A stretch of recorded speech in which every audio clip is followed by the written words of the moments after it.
Quoi qu'il arrive, en fait, l'opinion de quelqu'un, c'est l'expression d'une certaine forme de vérité, et même si elle est biaisée, il faut savoir l'écouter, et c'est justement aux politiciens de comprendre le biais de ces gens et de leur réexpliquer peut-être, je sais pas. Donc oui, je pense que tout le monde est légitime à apporter sa voix, et donc je pense aussi que je suis légitime à apporter ma voix. C'est-à-dire que tout le monde a le droit de s'exprimer et que tout le monde a le droit d'avoir sa parole prise en compte, quelle que soit son origine, son sexe, son âge ou son origine sociale surtout, et que tout le monde a un droit d'expression, peu importe d'où il vient, et qu'on se doit de l'écouter si nous aussi on a envie d'être écoutés par les autres.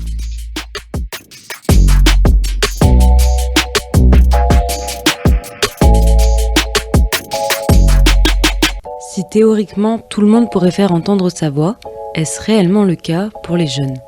Par quels moyens les jeunes tentent-ils ou non de s'exprimer politiquement ? Quel rapport entretiennent-ils avec leur propre pouvoir d'expression ? Dans ce 6e épisode intitulé Expression chapitre 1, quelques paroles libres racontent dans quelle mesure ces jeunes s'expriment sur la scène politique actuelle. Nous sommes Bettina Lobel et Louise Desmarchelier et vous écoutez Paroles libres, jeunesse et politique, le podcast qui se penche sur le lien des jeunes à la politique.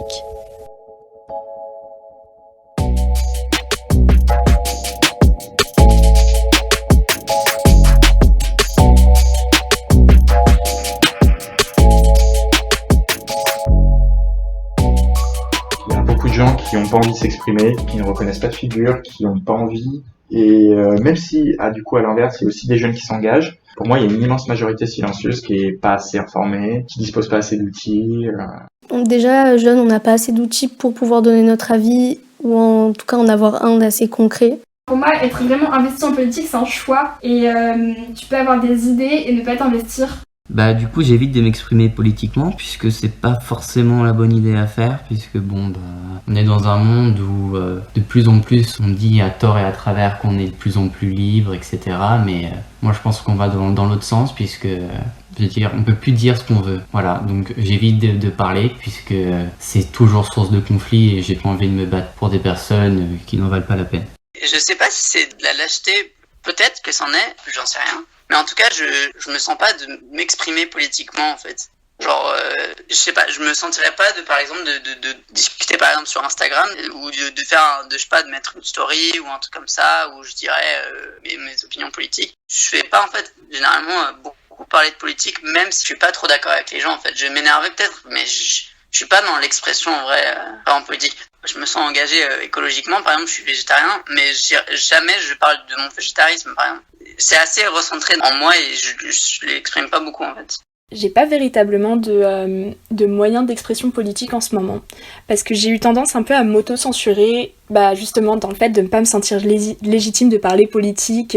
J'ai du mal à me positionner et j'ai l'impression qu'il me faut beaucoup de temps pour pouvoir me construire mon opinion, et c'est un peu trop tard une fois que c'est fait. D'ailleurs, j'adore cette citation de Bergson, je la trouve hyper juste, c'est il faut agir en homme de pensée et penser en homme d'action.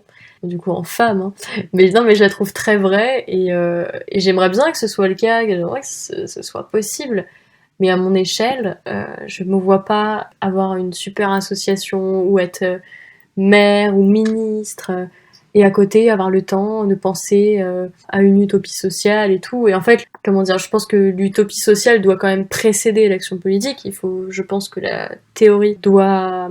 Alors évidemment, elle doit intégrer la pratique. On doit un peu avoir conscience de ce qui marche et ce qui marche pas. Mais je pense que la théorie doit préexister à son application. Hein. Je dis ça parce que finalement, c'est pas d'une telle évidence pour beaucoup de personnes. Moi, honnêtement, je ne dis rien. Moi, je suis plutôt quelqu'un qui est neutre et qui essaie d'analyser. Bon, je me dis, là, ce sujet-là, c'est un peu compliqué. Je vais peut-être pas m'interposer. Par contre, si je connais mon sujet, je peux argumenter. Mais déjà, il faut que je sois prudent. Je considère qu'on est encore dans une période où on apprend, et c'est bien de voir des jeunes s'exprimer, mais moi je vois pas aujourd'hui la pierre que je pourrais apporter à l'édifice présent, et je préfère me cultiver, m'informer, m'enrichir d'informations pour après, et je vois pas, mais c'est très personnel, mais je vois pas l'intérêt aujourd'hui de m'exprimer sur la scène publique. Je pense que mon avis vaut moins que ceux de personnes qui ont vraiment une expérience de la vraie vie, donc tout ce qui touche aux impôts notamment, ce genre de choses. Je pense que mon avis vaut moins pour l'instant tant que j'ai pas encore vécu toutes ces expériences et que j'ai même pas encore le droit de vote. Donc c'est bien de peut-être donner des informations, apporter de nouvelles idées, mais je pense que tout ce que je fais, tout ce que je pense, c'est pas encore aussi bien construit que le raisonnement de la plupart des adultes. Ouais.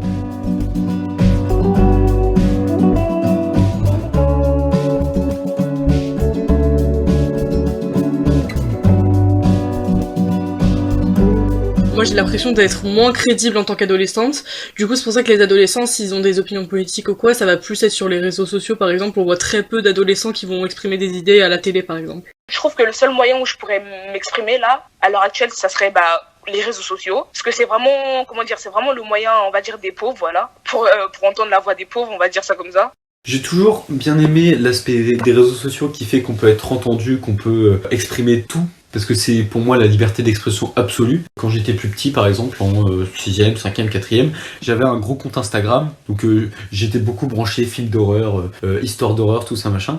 Et en fait, je l'avais partagé avec des gens. Et ça avait bien marché et j'avais 26 000, 27 000 personnes qui me suivaient. Donc à l'époque, sur Instagram, et même encore aujourd'hui maintenant, c'est une communauté assez importante. Et je trouvais ça bien, ce principe de pouvoir dire absolument ce que je voulais, malgré mon jeune âge. Donc en l'occurrence, mes points de vue n'étaient pas politisés, et ils ne le sont pas aujourd'hui, mais je parlais pas de politique, mais cet aspect qu'offrent les réseaux sociaux, d'avoir une parole, et je pense que là, en l'occurrence, si j'avais voulu exprimer des messages pour défendre l'environnement, pour défendre l'égalité, j'aurais pu le faire, et j'aime ça.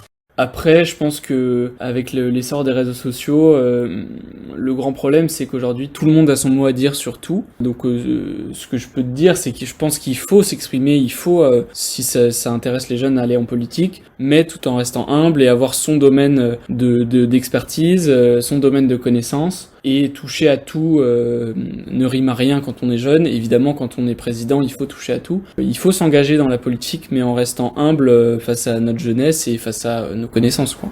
Tu peux te donner bonne conscience en likant des pages de mèmes, politiques, et juste en faisant ça, t'as l'impression finalement de continuer à entretenir une âme politique. Après, en fait, quand tu te mets dans l'action, tu te rends compte qu'on a perdu, je pense, en capacité manuelle, clairement, en organisation dans l'action. Et nos AG à Paris 8, elles étaient complètement bordéliques, et on a réussi à faire des trucs, mais les réseaux sociaux nous ont rendus en même temps impassifs, et voilà.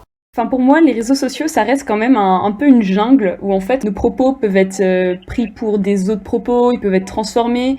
Je trouve que c'est vachement différent que de le dire vraiment, par exemple, sur une émission radio où là, en fait, il y a un contexte. Sur les réseaux sociaux, je trouve que ça peut vraiment partir n'importe comment. C'est-à-dire qu'on peut prendre nos propos, puis les transformer, en faire d'autres choses, alors qu'en fait, c'était pas du tout notre pensée. Aujourd'hui, on a des réseaux sociaux, on a un accès constant, on a des vagues de l'extérieur qu'on se prend en pleine figure. On se dit, ah super, on a trouvé des logements pour les SDF à Paris pendant le confinement. Et là, bam, tu vois le confinement en Inde, et tu te dis, mais non, c'est pas possible, ça va jamais s'arrêter, il n'y a pas un endroit qui est mieux que l'autre. Et donc, même si on fait des avancées dans les pays riches et occidentaux, on aura toujours ce contre-coup-là des pays où l'enjeu est tellement énorme, mais comment régler tous les problèmes sociaux, environnementaux, économiques de l'Inde ? Franchement, ce serait incroyable de le faire, mais parfois c'est paralysant, quoi. En tout cas, c'est comme ça que je le ressens, mon engagement politique, c'est que ma vision de ce que je ferai plus tard, c'est des injonctions paradoxales. Voilà, je me dis, j'aimerais bien fabriquer mes propres vêtements parce que ce serait écolo, j'aimerais bien continuer à fabriquer mes cosmétiques, du coup consommer vegan, et vraiment, si on consomme vegan, je suis désolée de le dire, mais ça prend beaucoup de temps. Le système est pas vraiment adapté, c'est à toi de t'adapter. Il y a cet investissement vraiment, je dirais pas chronophage parce que ça fait pas perdre du temps, mais en tout cas qui demande beaucoup de temps. Et en fait, à côté, l'immensité des enjeux, mais si on généralisait tout ce qui se passe, donc je me dis, est-ce que je prends du temps pour essayer de consommer bien personnellement, ou est-ce que je prends du temps finalement, en changeant pas tellement ma consommation personnelle parce que c'est dur de faire les deux, et en essayant de me faire élire en tant que femme politique européenne, ou j'en sais rien, un truc un peu où je me sentirais utile. Enfin, il y a cette espèce de volonté à la fois d'individualiser les engagements et à la fois de les généraliser, mais j'ai l'impression que les deux sont pas complètement compatibles.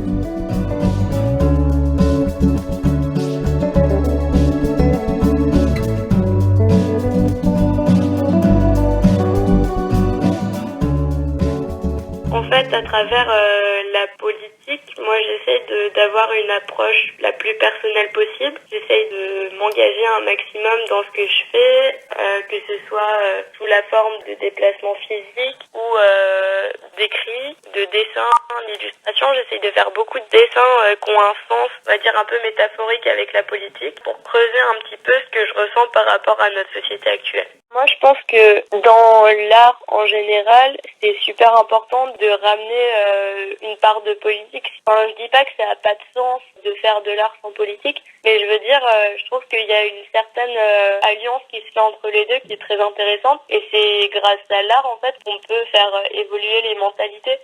Étant donné que mon but est de devenir un artiste qui gagne le RSA, ça va principalement passer du coup par la vidéo, vite fait le dessin.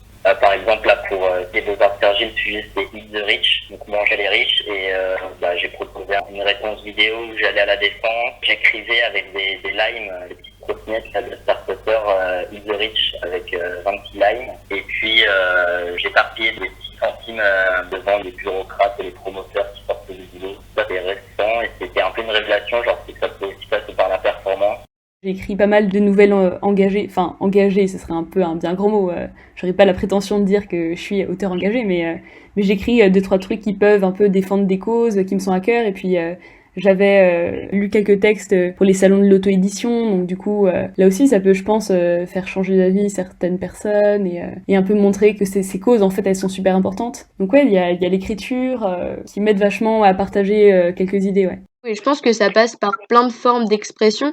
Même aussi, je danse beaucoup et ça me fait du bien parce que c'est une sorte de libération du corps, et ça fait longtemps que j'avais pas dansé comme ça, et juste c'est chouette de laisser vivre ces mouvements, ça fait du bien. Et je pense qu'il y a une forme de politique aussi parce que c'est pas forcément une danse qui est très cadrée, et voilà quoi, parce que c'est un peu de l'impro et juste ça fait du bien, voilà. Déjà, je pense que exister en étant soi-même, lorsqu'on fait partie d'une minorité de genre ou d'orientation sexuelle, ou qu'on est gender non-conforming, c'est-à-dire qu'on ne se conforme pas justement aux normes du genre, je pense que exister librement, c'est déjà un acte politique dans ce sens-là.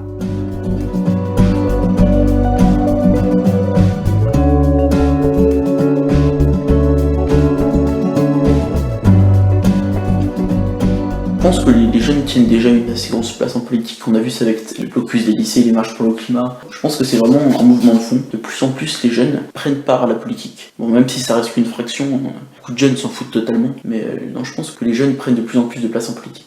Et c'est bien. Dans notre lycée, on était vraiment beaucoup à pas être d'accord, et en fait le lycée il est un peu vu comme un lycée gréviste, on va dire, enfin voilà un peu les clichés de notre lycée, et on avait envie de montrer qu'on n'était pas d'accord, donc on a organisé des blocus pendant 2 semaines quasiment. On bloquait tout le lycée de 5h du matin jusqu'à 15h pour empêcher les épreuves, et on a beaucoup discuté avec plein de jeunes aussi, enfin surtout les premiers concernés, les premières. On voulait savoir s'il y en avait qui étaient pas d'accord avec ce qu'on faisait, parce que ça arrive, et ceux qui n'étaient pas d'accord, qui voulaient passer les épreuves, on les laissait passer, mais c'était une très forte minorité.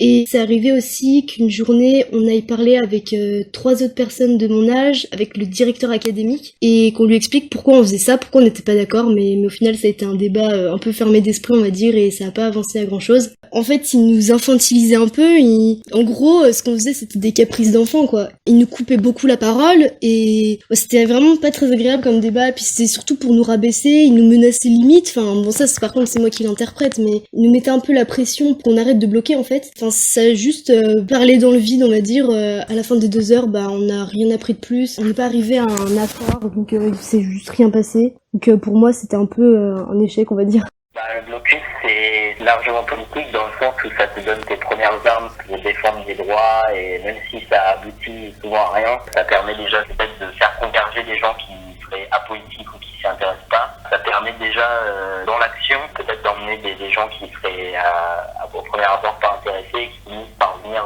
dans le cortège avec les autres. Donc.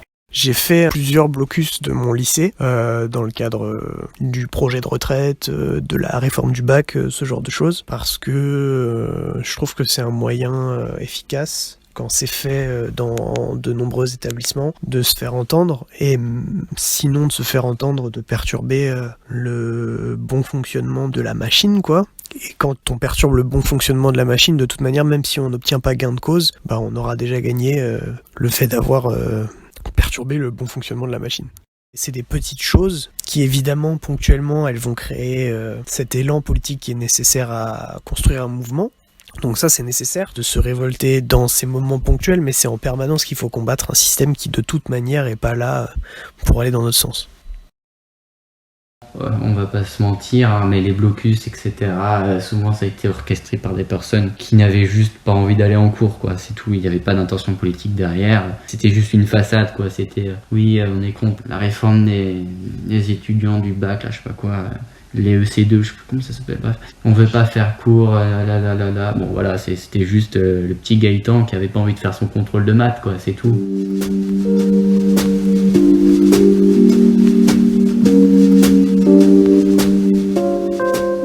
On a tous un certain levier sur les décisions de l'État. Tout type de manifestation, c'est notre seul moyen d'expression à ceux qui ne peuvent pas voter, et puis aussi peut-être faire changer les esprits, s'exprimer. Je me souviens que quand j'étais très petit, mon père m'emmenait parfois en manifestation, il m'emmenait dans des festivals, des trucs assez politisés.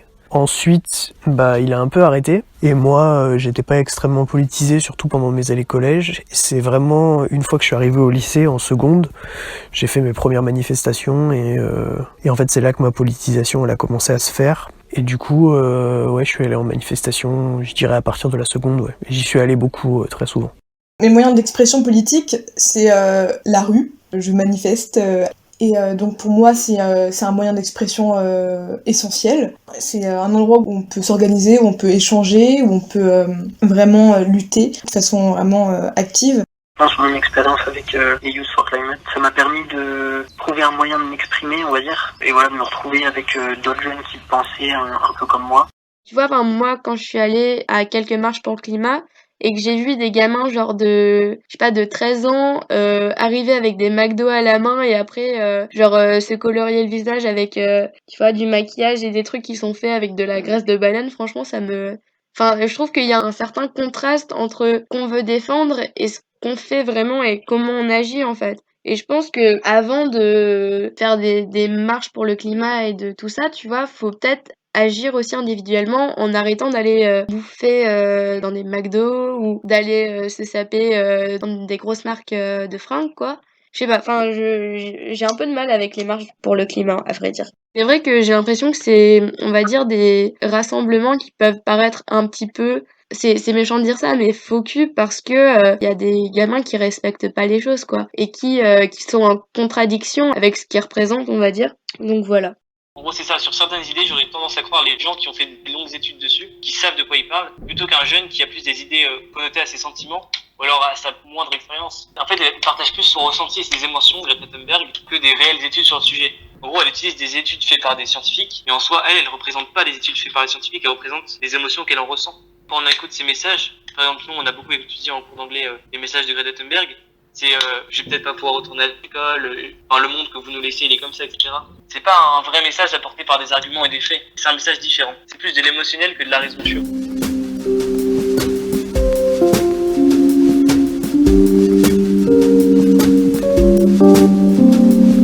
La manif pour tous par exemple. En fait on est tellement embrigadés on veut promouvoir notre message et on veut montrer nos opinions sur le sujet que tu manifestes, tu parles à des gens, t'écris sur des blogs. Tu vois ce que je veux dire? Et je pense que le montrer dans notre apparence, pour moi, c'est un moyen comme le reste.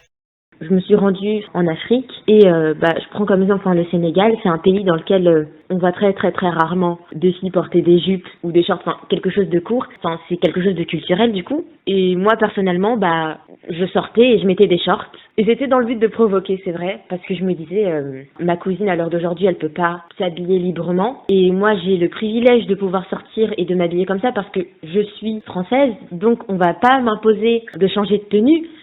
Après, ça veut pas dire qu'on va pas me faire des remarques, mais dans tous les cas, je voyais bien que ça dérangeait et que ça causait problème. Et dans la rue, on m'a déjà dit que je ferais mieux de rentrer chez moi, si je voulais pas avoir de problème. Donc forcément, j'ai déjà porté certaines tenues dans le but de provoquer et surtout avec un engagement politique. Moi, je m'habille pas forcément dans les grandes marques puisque je suis contre les multinationales qui n'ont pas des normes écologiques très très transparentes. Je suis plus pour les friperies par exemple ou pour le seconde main. Et du coup, justement, de un, ça permet de me distinguer par rapport à des vêtements qui sont uniques. Et en même temps, en fait, je montre un petit peu mon engagement parce que d'une certaine manière, je dis que je ne suis pas d'accord avec ce système de la fast fashion et de toute la surconsommation qui va avec. Donc je pense que ma manière de m'habiller, elle montre un petit peu et mon engagement politique et elle reflète un peu ma personnalité puisque c'est une façon un peu particulière quand même de s'habiller.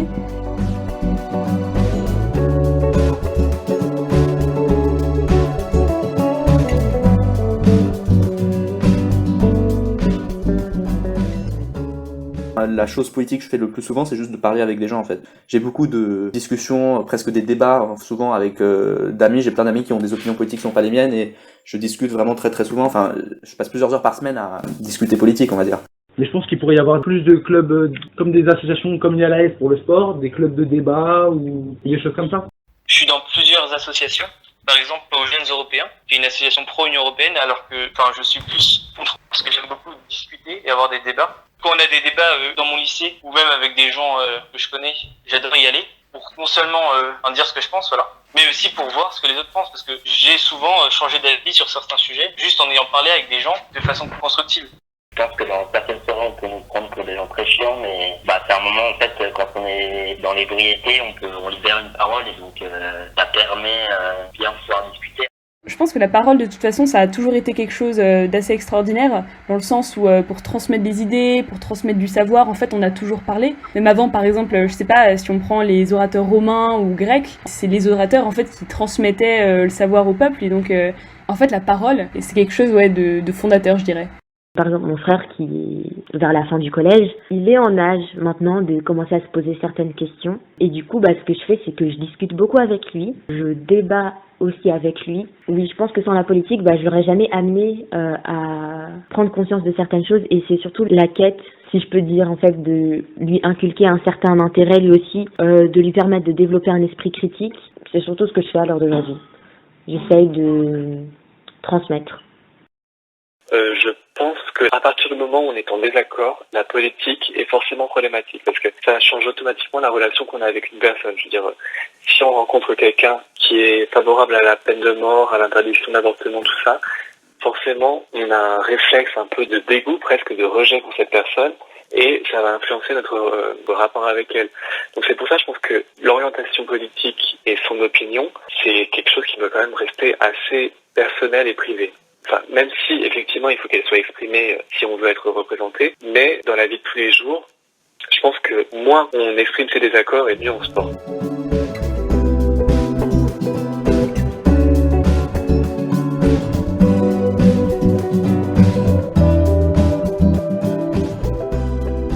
Je t'avoue, en fait, j'ai du mal à parler de l'engagement politique des jeunes en général. Vraiment, la seule chose dont je suis assez certaine, c'est qu'aujourd'hui, il est désinstitutionnalisé. Ça, je le sens vraiment, quoi, tu vois. Franchement, les jeunes à l'Assemblée nationale, les jeunes ont beaucoup de trucs à dire, ils ressentent beaucoup de trucs dans leur chair, surtout notre génération. On est né, tu vois, juste avant la crise de 2009, au moment du délitement de l'Union européenne, de l'accélération de la mondialisation, de l'émergence des réseaux sociaux, des outils numériques, crise climatique qu'on se reçoit assez violemment, une espèce de contre-coup de l'inaction. On a pas mal de trucs dans les tripes, mais j'imagine pas les jeunes dire ça à l'Assemblée nationale, je sais pas pourquoi.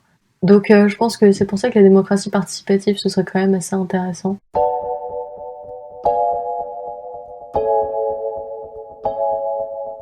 Je pense que je vais être un peu plus engagée qu'avant, vu que je vais gagner un peu en autonomie. Et je vais pouvoir m'inscrire à des associations, aller à des marches, tout ça. Parce que maintenant, mes parents ils trouvent que je suis un peu jeune pour faire ce genre de choses. Vous venez d'écouter un épisode de Parole libre, jeunesse et politique.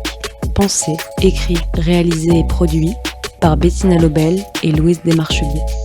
Nous souhaiterions remercier les intervenants de cet épisode, Victor, Justine, Marine, Léna, Ursuline, Nicolas, Théophile, Ambroise, Elisa, Hilary, Alexandre, Malone, Jeanne, Manon, Arthur, Emma, Khalil, Roxane, Gabin, Paul, Fatou, Gabriel, Léopold, Robin et tous ceux qui ont souhaité rester anonymes. Un merci tout particulier à Adèle Thomas-Ozon du compte Instagram Hippopotame au téton bleu qui a illustré la couverture de ce podcast et à Joséphine Ozou, notre soutien, amie et conseil de la première heure.